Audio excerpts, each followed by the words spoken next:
మ్యాచ్లో సాలూరా నుండి గెలిచినటువంటి ఛత్రపతి శివాజీ టీం గారికి ప్రత్యేక అభినందనలు. మరియు మాకు అందరికీ సహకరించిన చుట్టుప్రక్కల విలేజ్ వాళ్ళకి అందరికీ నా యొక్క అభినందనలు.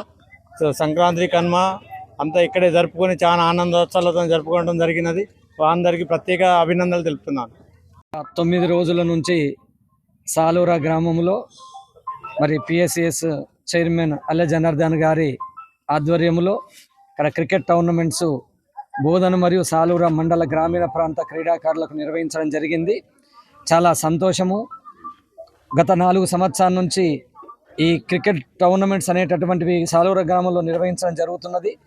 మరి పండగ రోజులు కూడా అందరూ కూడా ఇంటి దగ్గర పండగ చేసుకొని వచ్చి ఇక్కడ చాలా క్రీడాకారులందరూ కూడా వారి యొక్క క్రీడా స్ఫూర్తిని ప్రదర్శించి ఇక్కడ క్రికెట్ టోర్నమెంట్లో పాల్గొని ఒక మంచి స్ఫూర్తిదాయకంగా ఇక్కడ నిర్వహించడము, దానికి తగ్గట్టుగానే క్రీడాకారులు కూడా పాల్గొనడం చాలా సంతోషము. గత 4 సంవత్సరాల నుంచి మరి జనార్దన్ గారు ఈ టోర్నమెంట్స్ నిర్వహించి క్రీడాకారులను ప్రోత్సహించే రీతిలో మరి నిర్వహిస్తూ ఉన్నారు.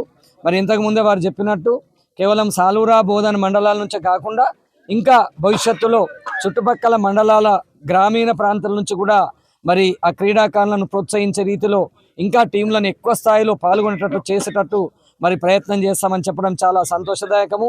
ఇక్కడ ఈరోజు ఫైనల్ మ్యాచ్లో గెలుపొందినటువంటి సాలూరా గ్రామం ఛత్రపతి శివాజీ టీము క్రికెట్ క్రీడాకారులకు మరియు రన్నరప్గా నిలిచినటువంటి కల్దురికి క్రీడాకారులకు అందరికీ కూడా నేను మనస్ఫూర్తిగా అభినందిస్తున్నాను.